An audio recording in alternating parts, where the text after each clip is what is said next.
우리 가정 주부들께서는 이런 경험을 해보셨을 것입니다. 어, 냄비를 좀 바꿔서 이제 음식을 좀 맛있게 하고 싶은, 우리 집에 있는 왜 싱크대를 열어보니까 왜 우리 집에는 20년 된 냄비가 아직도 있고 막 그러다 보면은 어떻습니까? 냄비를 새로 사면 음식도 더 잘 될 것 같은 마음이 들어서 냄비를 교체해 봅니다. 그것도 한 가지만 교체하지 않고요, 매우 비싼 돈을 들여서 세트로 교체를 해보죠. 낡은 그릇에서 이제 새로운 냄비로 이제 업그레이드를 하게 됩니다. 흔히들 기계가 오랜 시간이 지나면 그 시대에 맞는 기계로 업그레이드를 하죠. 특별히 우리가 흔히 쓰는 전화기가 그렇습니다. 과장된 표현을 조금 쓰자면 전화기는 내가 사자마자 중고품이 되어버립니다. 왜냐하면 요즘에는 전화기가 하루하루 빨리빨리 새로운 기가 나오고 또 업그레이드된 전화기들이 많이 생산되기 때문입니다. 그러다 보니 기계가 비싸더라도 시대에 맞게 핸드폰을 바꾸시는 분들이 꽤 많으세요. 스마트폰의 스마트라는 말도 잘 모르면서 이렇게 뭔가를 이렇게 작동을 해야 되는데 수많은 그 스마트 기계 안에 있는 작동법을 제대로 모른 채 그냥 받는 것으로만 만족하지만 시대에 맞게 그 전화기를 소유하고 계신 분들이 계십니다. 아니, 그럴 수밖에 없는 이유가 더 이상 호환되는 프로그램이 없어지기 때문이라고 하더라고요. 제 딸하고 이제 전화기를 하러 갔었는데 제가 오랜 전화기였습니다. 그랬더니 영업사원이 보더니 이제 너 전화기 더 이상 쓸모 없어질 거야, 딱 그런 소리를 하더라고요. 그래서 야, 이제 업데이트도 안 된다는 거예요. 그래서 야, 그럼 어떻게 하지? 그랬더니 하나 바꾸래요, 이번 기회에 와서. 또 그 말에 또 그 사원의 언변에 또 새로운 기계로 전화기를 바꾸지 않았습니까? 그렇게 OS, 그 실용 프로그램이 업데이트가 되지 않다 보니까 우리는 전화기를 업그레이드를 하게 됩니다. 업그레이드라는 것은 바로 이러한 말입니다. 기존의 것보다 더 성능이 좋아지는 것, 향상하는 것이 바로 업그레이드입니다. 여러분, 업데이트랑은 틀려요. 업데이트는 이전의 정보를 최신의 정보로 바꿔주는 거예요. 그런데 업그레이드는 완전히 버리는 겁니다. 여러분, 새로운 그릇을 사면 낡은 그릇은 어때요? 버리잖아요. 과감히 버려서 업그레이드를 한 거예요. 저는 이 업그레이드라는 말을 생각하면서 우리의 신앙도 마찬가지구나라는 생각을 해보았습니다. 10년 전에 나의 신앙의 모습을 지금과 비교했을 때 더 나은 신앙으로 업그레이드 되어야 한다고 생각이 되었습니다. 처음 가졌던 신앙의 단계보다 더 높아지는 게 맞는 거고요, 더 나아지는 단계를 말하는 것입니다. 즉 성장이라는 것이죠. 10년 전에 나의 신앙과 비교했을 때 지금도 아직 그 자리에 머무러 계신 분이 혹 계시다면 오늘 말씀이 여러분에게 참으로 은혜가 되는, 또 도전이 되고 도움이 되는 귀한 말씀 되기를 예수님의 이름으로 축복합니다. 이렇게 우리는 업그레이드 된 신앙을 살아가야 하는 것입니다. 그래서 말세를 살아가는 교인 우리들에게 적용하며 함께 나누고자, 이제 담임 목사님이 안식년을 마치고 오는 이 5월, 이제 그때까지 제가 한 4번이나 5번 정도의 이제 주일 설교를 할 텐데요, 그 기간 동안 신앙의 업그레이드라는 시리즈로 여러분과 함께 말씀을 나누려고 합니다. 오늘 첫 번째로 신앙의 업그레이드, 첫 번째, 경건의 모양에서 능력으로 라는 제목으로 여러분들과 함께 은혜를 나누고자 합니다. 여러분들은 신앙의 진정성을 무엇이라고 생각하시나요? 신앙의 진정성. 얼마나 교회를 다녔는가? 그리고 우리 집안은 대대로 기독교 집안이다. 그리고 교회에서 내게 주어진 직분이 높은 직분이다. 그리고 내가 교회의 재정적인 부분에 어느 정도 보탬이 되고 있다. 한 번 정도는 고민해 볼 문제입니다. 과연 이러한 기준들이 나의 신앙의 진정성을 표현할 수 있는 그러한 기준이 될 수 있을까? 그러던즉 신앙의 진정성은 경건함과 연결된다고 보게 되었습니다. 이 신앙의 진실함은 진리를 따르고자 하는 경건함에 있다는 말이었습니다. 그러나 문제는 이 교회 안에 경건이 희미하게 사라지고 있다는 게 문제입니다. 아니 목사님 무슨 말 하는 거예요? 교회 하면 경건이고 경건하면 교회를 다니고 있는 교인들이 주일이면 가장 잘 나타내고 가장 자랑스러워하는 모습인데 이 경건이 가장 희미해진다니요? 네, 맞습니다. 많은 교회들이 경건 훈련을 통해 경건한 사람으로 사람들을 훈련시키며 만들어갑니다. 하지만 하나님께서 원하시는 경건은 행하지 못하고 있다는 현실이 문제인 것입니다. 여러분 질문해 보겠습니다. 여러분 경건이라는 단어가 무엇입니까? 여러분 경건이라는 단어의 뜻이 무엇일까요? 대부분의 사람들이 이 경건이라는 단어를 생각할 때에 절제되고 엄숙한 예배의 모습, 또 언어, 주일의 거룩함을 말하실 거예요. 일주일 동안은 우리가 편한 대로 살다가 주일이면 다들 경건해지는 모습, 이것이 바로 여러분들이 생각하는 경건이라고 생각할 수 있습니다. 틀린 말은 아닙니다. 하지만 이런 것들은 외형적인 모습을 두고 하는 이야기입니다. 이런 모습이 자연스럽게 사람들의 외적인 모습으로 비춰지다 보니 우리는 그것이 경건하구나라는 모습으로 인식하게 된 것입니다. 그래서 저 사람의 모습이 근엄하고 엄숙한 예배의 자세가 되어 있고 거룩한 말을 사용하면 우리는 그분이 경건한 사람이다 라고 이야기합니다. 하지만 신학사전인 그리스도교 대사전에 이 경건이란 뜻을 어떻게 해석했는가?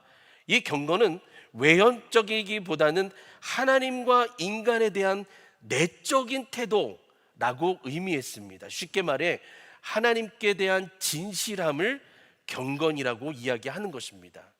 우리가 보여지는 외적인 외향적인 모습이 아니라 내적인 하나님을 향한 진실함, 이것이 바로 경건이라는 겁니다.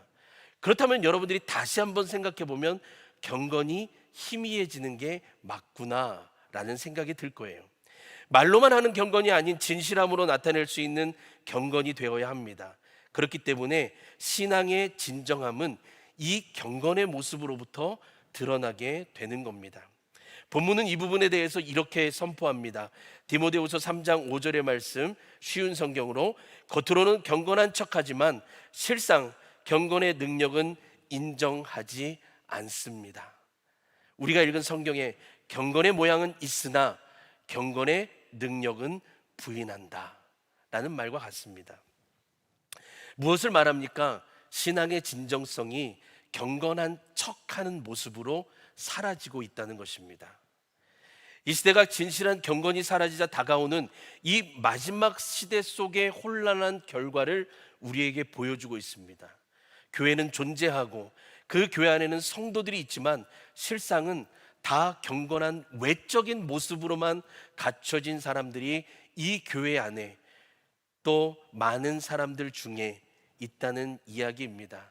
사실 일부 때도 이런 설교를 좀 무겁게 하다 보니까 예배가 끝날 그 설교가 끝날 때까지 아멘이 별로 안 나왔어요. 사실 오늘은 아멘이라는 말이 사실 별로 나올 것 같지는 않아요. 저는 오늘 여러분들 이 말씀을 통해서 좀 도전받고 생각해 보라는 의미로 한번 여러분들과 말씀을 나누는 겁니다. 바울은 동역자인 이 디모데에게 말세에 고통하는 때가 이를 것이다 라고 말씀합니다.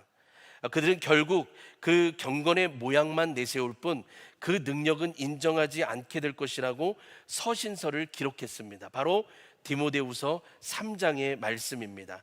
우리 1절의 말씀, 너는 디모데에게 말하죠. 이것을 알라, 말세에 고통하는 때가 이르리라. 사실 바울은 어떻습니까? 디모데를 참 아꼈던 사람이었어요. 디모데를 누구보다 사랑했던 목회자였습니다. 그래서 다른 이들에 비해 각별함이 느껴질 정도였습니다. 그래서 바울 자신이 이제 자기 자신이 떠날 때가 되니 이 디모데에게 알려주고 싶은 말들이 있지 않았을까요? 그 중에 하나가 바로 점점 말세가 다가옴에 따라 이런 사람들로 인해 고통받게 될 것이다라는 바울의 선포였습니다. 그러니 이런 사람들을 멀리 하라는 겁니다. 어떤 사람들인가? 디모데후서 3장 2절과 4절입니다.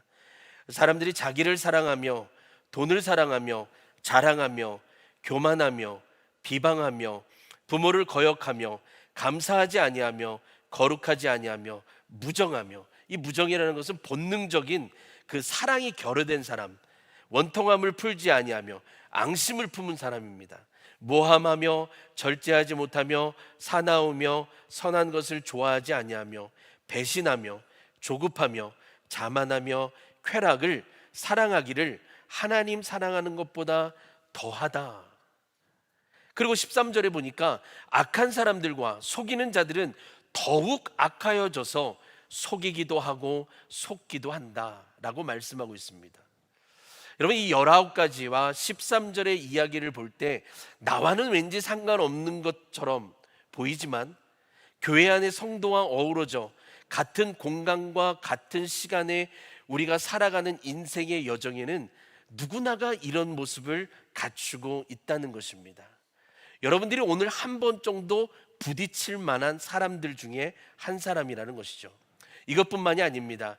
어리석은 여자들을 교묘하게 그릇된 길로 유인하는 자, 진리를 거스르는 자, 마음이 부패하고 타락한 자로, 이런 자들은 배우고는 있지만 진리를 깨닫는데 결코 이르지 못하며 믿음에 실패한 자들이라, 우리가 오늘 읽지 않은 본문의 내용 가운데 포함되어 있습니다. 여러분들이 이 여러 사람의 종류를 보면서, 분류를 보면서 마지막 때가 다가오고 있음을 정말 느끼시나요? 이런 사람들의 모습을 볼 때, 예를 들어 자기만을 사랑하며 자만하여 쾌락을 하나님보다 더 사랑한다면 믿지 않는 사람들에게만 있는 것처럼 상관없다고 말할 수는 없을 것입니다. 왜냐하면 하나님을 사랑한다고 고백하는 사람들 가운데에서도 쾌락을 더 좋아하는 사람들이 있기 때문입니다. 어쩌면 내가 이런 사람일지 모른다라는 것이죠. 그렇다면 분명 우리는 말세를 살아가는 소위 신앙인들로서 신앙의 진정성, 이 신앙의 본질을 지켜나가는 확고함이 필요하다는 겁니다.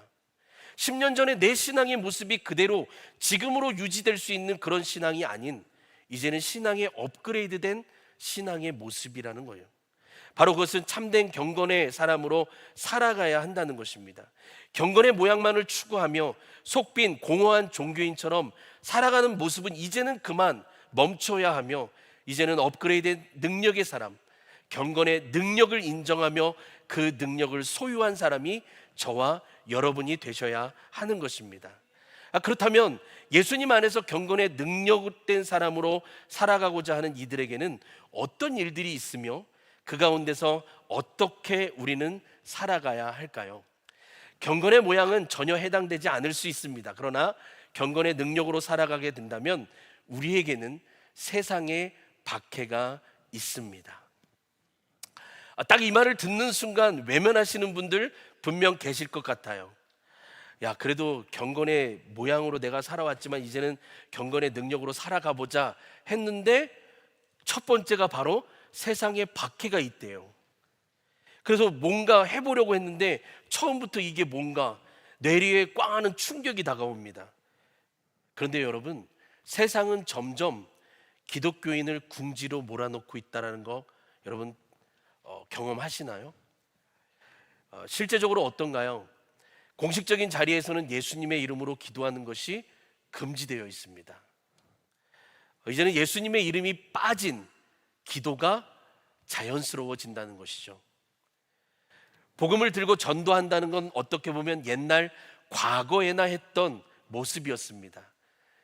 이제는 도심에서 전도하는 것 또한 법의 제재를 받을지도 모릅니다.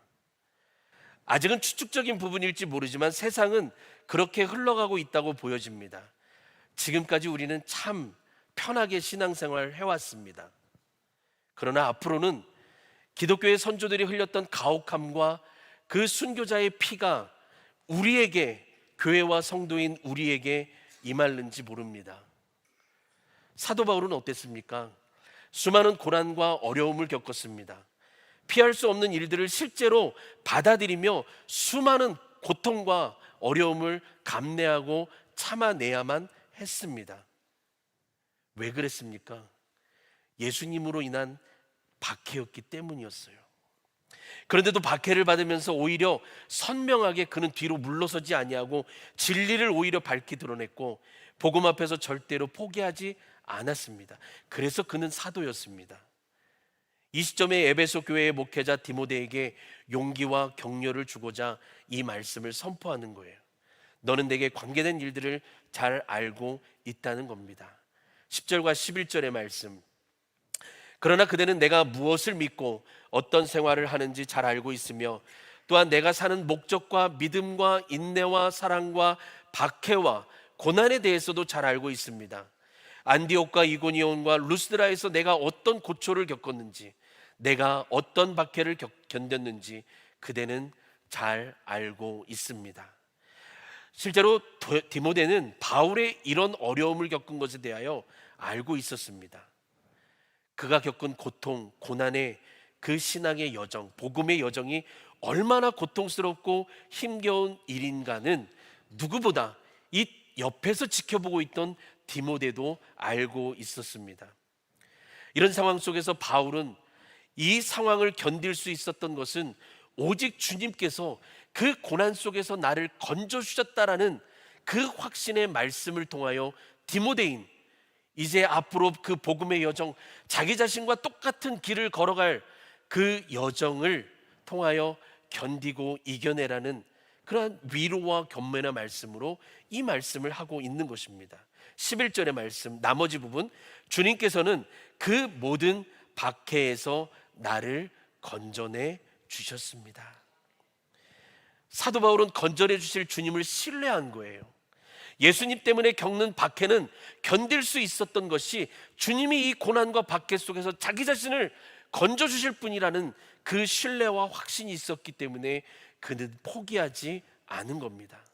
바로 그것이 경건한 자로 살아갈 수 있었던 충분한 이유였던 것이죠.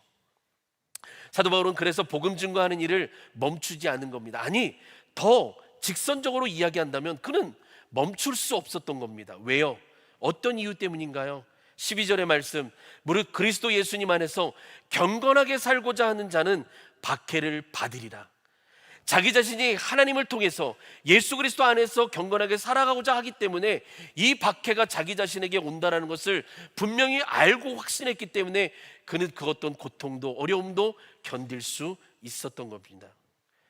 사랑하는 성도 여러분, 저는 이 말씀 속에서 왜 고난이 우리에게 유익한가에 대한 근거가 여기에 있다고 생각했습니다. 우리가 그만큼 경건하게 살고자 하기 때문에 우리에게는 고난과 박해가 뒤따르게 된다는 거죠. 사실 믿음이 연약한 자에게는 이런 부분이 실질적으로 다가오지 않을 거예요. 아멘하기 쉽지 않을 것입니다. 여러분, 예수님 때문에 고난 받으십시오. 여러분, 예수님 때문에 핍박이 올 것입니다. 누구도 아멘하지 않을 거예요. 흔히들 예수님 믿으면 왜 그런가? 복 받을 것을 미리 기대합니다. 이것은 진리입니다. 하나님께서 분명 말씀에서 믿는 모든 사람들에게 있어서 복 주시는 이시다라고 자기 자신이 선포했던 하나님이세요. 그렇기 때문에 복이 임하는 건 맞습니다. 그러나 그 복 이면에는 고난도 핍박도 있다는 것이죠. 여러분, 이것을 이렇게 설명할 수 있습니다. 여러분이 받는 복은요, 하나님과 나 사이에 개인적인 인간과의 관계 속에서 주어지는 복을 이야기합니다. 그러나 고난과 핍박은 하나님을 따라 사는 그의 자녀들과 세상과의 관계성 속에서 있는 거예요. 여러분, 예수님의 이름으로 기도하지 못하는 것, 세상에서 그렇게 법을 정했기 때문에, 그러한 명령이 떨어졌기 때문에 못하게 하는 거잖아요. 그런 것처럼 우리에게 고난과 핍박은 세상이 준다는 거예요. 하나님이 주는 게 아니라. 여기서 경건하게 산다는 것은 단순히 거룩하게 산다는 것 자체를 의미하는 것이 아닙니다. 바로 그 전제 조건으로 누구 때문에? 예수님 때문에. 예수님 안에서 경건하게 살아가는 삶을 말하는 거예요. 그와 연합하여 그의 주권을 인정하며 살아가는 삶의 범주 안에서의 경건은 결코 고난을 피할 수 없다는 것입니다. 여러분, 예수님 믿는 사람에게 결코 해를 주기 위함으로 주님은 고난을 주시지 않으세요. 여러분, 때로는 고난을 주시는 게 왜냐? 고난을 주심으로 말미암아 우리가 좀 더 하나님을 더 신뢰하게 만들어 가고 하나님을 더 의지하도록 만들어 가기 위함입니다. 경건의 모양에서 주저하고 머물러 있던 우리들을 이 고난이라는 핍박과 박해를 통해 한층 더 좋아지는 능력된 사람으로 만들어가기 위해서 하나님이 여러분에게 고난과 핍박을 주신다 하면 여러분 어떻겠습니까? 받으시겠죠. 하나님이 더 성장된 나를 위해서라면. 그래서 예수님 때문에 처한 고난과 박해는 그 어떤 영광과 비교할 수 없다는 것을 사도 바울은 로마서에서 강조했습니다. 로마서 8장 18절의 말씀, 우리 함께 한 목소리로 힘차게 고백하겠습니다. 시작. 생각하건대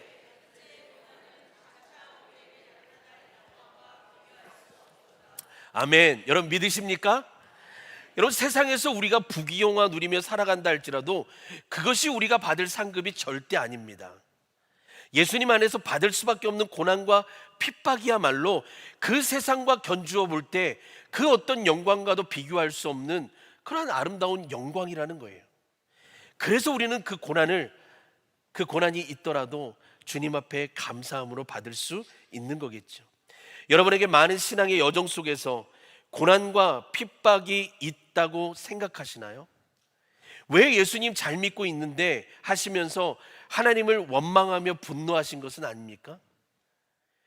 여러분이 만약 예수님을 믿음으로 말미암아 나에게 주어지는 핍박과 고난이 있다면 여러분은 지금 참 경건의 삶을 잘 살고 계신 겁니다. 바른 신앙의 여정을 걷고 있는 가운데 그것을 어지럽히는 수단과 방법이 나를 가로막고 있다는 것은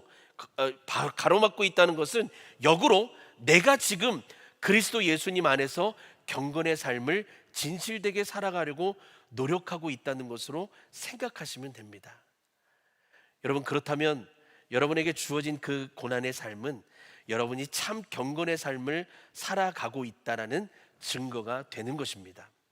여러분, 세상이 아무리 좋다고 할지라도 그건 잠시 잠깐의 만족일 뿐입니다. 누군가를 속이며 경건한 척하는 모습이 아무렇지 않게 여겨지며 누군가에게 뽐내는 모습처럼 보인다고 그게 과연 하나님이 인정하시는 영웅적 신앙인의 모습일까요? 결코 그렇지 않습니다. 오래가지 못합니다. 만약 여러분의 잠시 잠깐의 만족에서 나타나는 유익으로 인하여 참된 경건의 삶을 외면하는 어리석인 모습은 반드시 드러나게 되어 있다는 것이죠. 3장 9절의 말씀입니다. 그러나 그들이 더 나아가지 못할 것은 저 두 사람이, 여기서 두 사람은 그 전 구절에 나와 있는 얀네와 얀브레를 말합니다. 그 두 사람과 같이 그들의 어리석음이 드러날 것입니다. 이 두 사람은 구약 성경에 나오는데요, 이 두 사람은 인간의 기술과 지혜로 하나님을 대적한 술사들이었습니다. 그러니 주변에서는 그 사람들을 영웅적으로 본 거예요. 와, 대단하다. 처음 시작은 똑같아 보일지 모르지만 어떻게 됐습니까? 그 결과는 하나님의 일은 반드시 하나님을 신뢰한 자만을 통해서 이루어져서 그들의 어리석음이 드러나게 된 겁니다. 그들은 분명 주변 사람들이 부러워했습니다. 그 부러워할 만한 인간적 지혜를 충분히 가졌다고 할 수 있지만 그것은 오래가지 못하고 하나님의 일이 아닌 것에 하나님은 그들의 어리석음이 드러나게 만든 것입니다. 하지만 그리스도로 인한 핍박과 고난은 주님의 건져주심이 있다는 사실을 믿으시기 바랍니다. 여러분은 과연 그리스도로 인하여 당하는 핍박을 영광스럽게 여기며 살아가고 계시나요? 지금 내게 주어진 그 고난의 길, 내게 주어진 힘듦 속의 여정, 내게 주어진 그 어렵고 갈망하며 그 어려움 가운데 슬피 울며 고통당하는 그 순간순간이 여러분 영광된 일이라고 생각하십니까? 아니면 그 어리석음이 드러나게 될 경건의 모양만을 갖추고 난 지금도 이게 만족돼 라고 하시며 경건의 모양만을 드러내며 살아가고 계십니까? 오늘 말씀이 여러분의 정확한 답이 되기를 원합니다. 그래서 여러분의 부족한 부분이 있다면 다시금 내가 도전하고, 내가 연약한 부분이 있었다면 그것을 통하여, 말씀을 통하여 새롭게 전환하는 변화된 모습의 여러분들이 되시기를 예수님의 이름으로 축복합니다. 이렇게 우리는 경건의 모양이 아닌 경건의 능력을 가진 사람이 되어야 합니다. 두 번째로, 이 경건의 능력을 위해 세상에 박해가 있음에도 우리는 끝까지 지켜야 합니다. 무엇을요? 진리 안에 거하는 것입니다. 바울은 어떤 고난과 핍박 속에서도 진리만을 부여잡고 소망의 그날까지 참기를 원한다는 이 교훈을 본문 속에서 디모데에게 전하고 있는 것입니다. 세상은 하나님의 진리를 진리가 아닌 것으로 더욱 강하게 부정하고 자신들이 원하는 방향으로 가려는 하는 그 속성이 있습니다. 여러분, 우리 주변만 봐도 어떻습니까? 정말 많습니다. 교회 안에 불어닥친 그러한 이단들의 그 횡포, 교회 안에도 이제는 무서워질 정도로 그런 일들이 있다라는 것이죠. 이 말은 진리를 벗어나 아랑곳하지 않고 자신의 감정과 지식, 또 판단과 이익을 따르는 것이 마치 이제는 기독교 안에서 미덕처럼 자랑스러운 일이 되고 있다는 말입니다. 하나님의 말씀에 귀속되어 살아가야 함에도 불구하고 말씀의 테두리 안에서 벗어나 살아가는 삶이 어느덧 우리 믿음의 사람들에게도 자연스럽게 일주일 동안 하나님의 말씀을 떠나 살아도 주일에 경건한 모양을 갖추어 예배하면 그것이 모든 것이 미덕인 것처럼, 모든 것이 나의 신앙의 자랑인 것처럼 자연스럽게 자리 잡아가고 있다는 것입니다. 여러분, 얼마나 안타까운가요? 이런 안타까움 속에서 우리는 진리 안에 거해야 경건의 능력을 갖고 살아갈 수 있다는 것이죠. 그래서 디모데후서 3장 14절의 말씀, 그러나 너는 배우고 확신한 일에 거하라. 너는 내가 누구에게서 배운 것을 알며.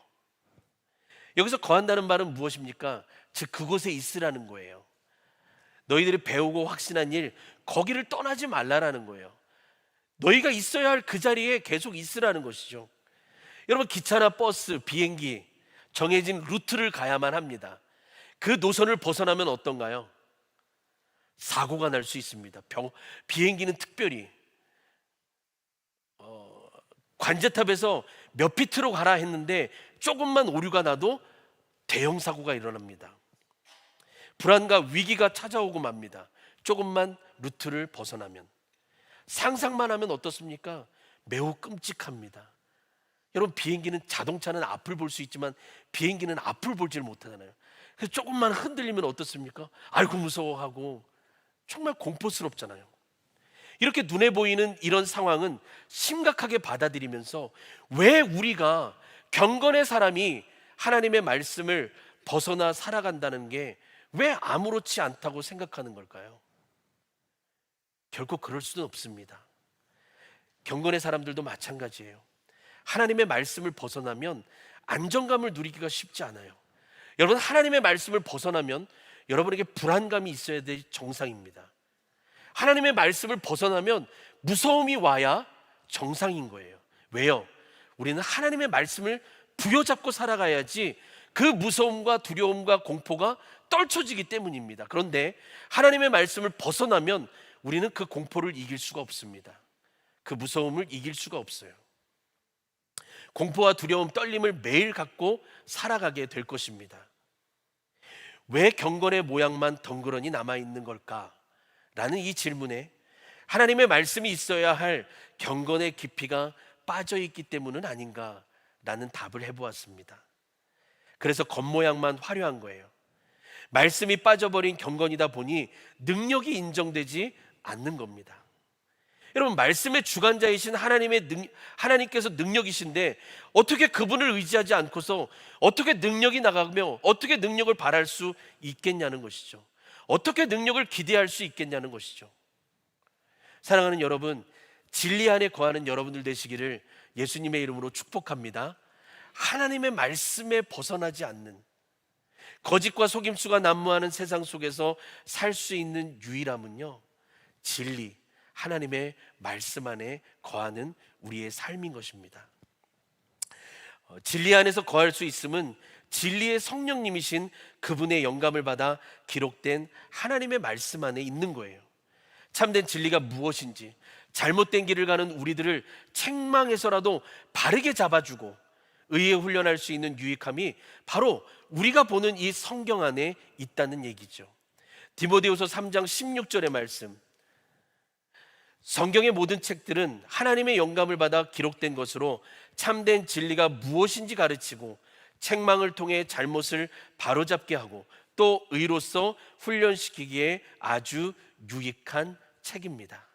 우리가 읽었던 개역개정이라든가 새번역, 또 우리말 성경은, 모든 성경은 하나님의 감동으로 된 것으로 교훈과 책망과 의로 교육하기에 유익합니다, 비슷하게 번역이 되었어요. 그런데 이 쉬운 성경을 보니까 자세하게 되어 있는 거예요.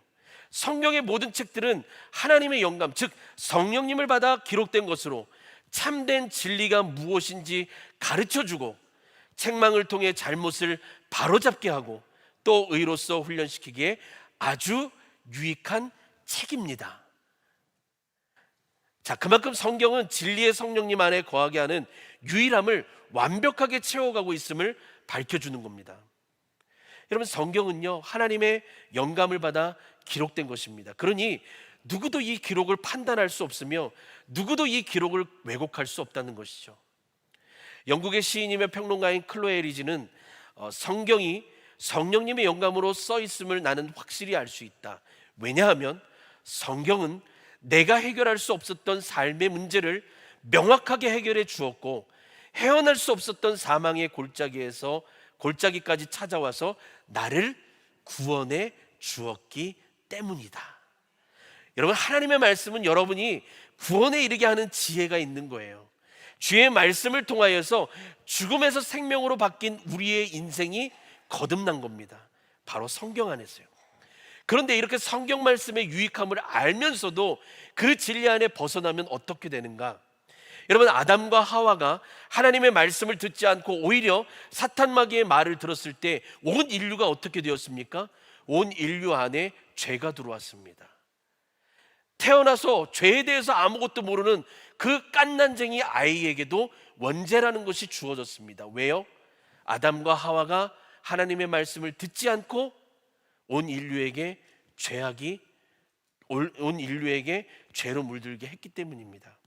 애굽의 바로왕도 마찬가지입니다. 굽힐 줄 모르는 완악한 마음 때문에 하나님의 말씀을 듣지 않았어요. 그로 인한 결과는 무엇입니까? 심판이에요. 여러분, 우리가 읽었던 3장 2절에서 4절에 나오는 그러한 사람들이 어떠한 사람이라고 생각하십니까? 평범한 사람인가요? 하나님의 말씀과 떨어진 사람들이에요. 하나님의 말씀을 벗어난 사람들이 그러한 모습대로 살아가고 있다는 거예요. 하나님을 대적하는 자들의 출현은 계속될 것입니다. 여러분, 성경에 나온 19가지 그 사람들만 있을까요? 아니요. 그 이외에 진리를 무너뜨리는 사람들은 너무나도 많습니다. 죄에 대한 하나님의 경고는 그때뿐이고, 어려운 시기만 지나면 다시 하나님의 말씀을 벗어나는 모습, 바로 사사시대의 모습과 마찬가지로 지금 우리가 살아가는 이 시대 가운데에도 계속해서 반복적으로 되풀이되고 있습니다. 이런 악순환은 하나님의 말씀이 임하였음에도 불구하고 계속되고 있다는 것이죠. 사사기 4장 1절입니다. 에훗이 죽은 뒤에 이스라엘 자손은 다시 주님께서 보시는 앞에서 악한 일을 저질렀다. 6장 1절입니다. 이스라엘 사람들은 주님의 눈앞에서 다시 악한 짓을 일삼았다. 주께서는 7년 동안 이스라엘을 미디안 사람들의 손에 넘겨주셨다. 사사기 13장 1절, 이스라엘 자손이 다시 주님께서 보시는 앞에서 악한 일을 저질렀다. 주께서 그들을 블레셋 사람들의 손에 넘기셔서 40년 동안 압제를 받게 하셨다. 여러분, 여기에 공통적인 단어가 무엇입니까? 다시. 멈추지 않고 죄악에 있던 그 길로 다시 간 거예요. 어땠가요? 사사시대의 이스라엘 백성들, 하나님이 고쳐주시고 하나님 앞에 범죄했던 것을 회개할 때는 정말 열정적으로 회개했습니다. 그리고 그것이 해결되니까 다시 죄 앞으로 돌아간 거잖아요. 우리는 어떻습니까? 회개하고 주 앞에 용서를 구했습니다. 하나님이 용서해 주신 것 같이 나의 마음에 자비함과 그 따뜻한 마음을 주셨어요. 그런데 어느 순간 나는 또다시 죄에 물든 세상 속에 살아가고 있다는 모습이죠. 우리가 하나님의 말씀을 벗어나면 악을 끊을 수 없이 우리는 다시 죄의 파멸로 돌아가게 되어 있는 겁니다.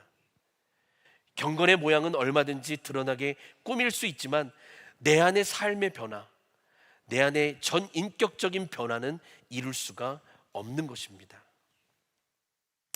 경건의 능력이라는 말은 하나님의 말씀으로 변화하여 그분이 이끄시는 삶으로의 완벽한 전환을 이야기합니다.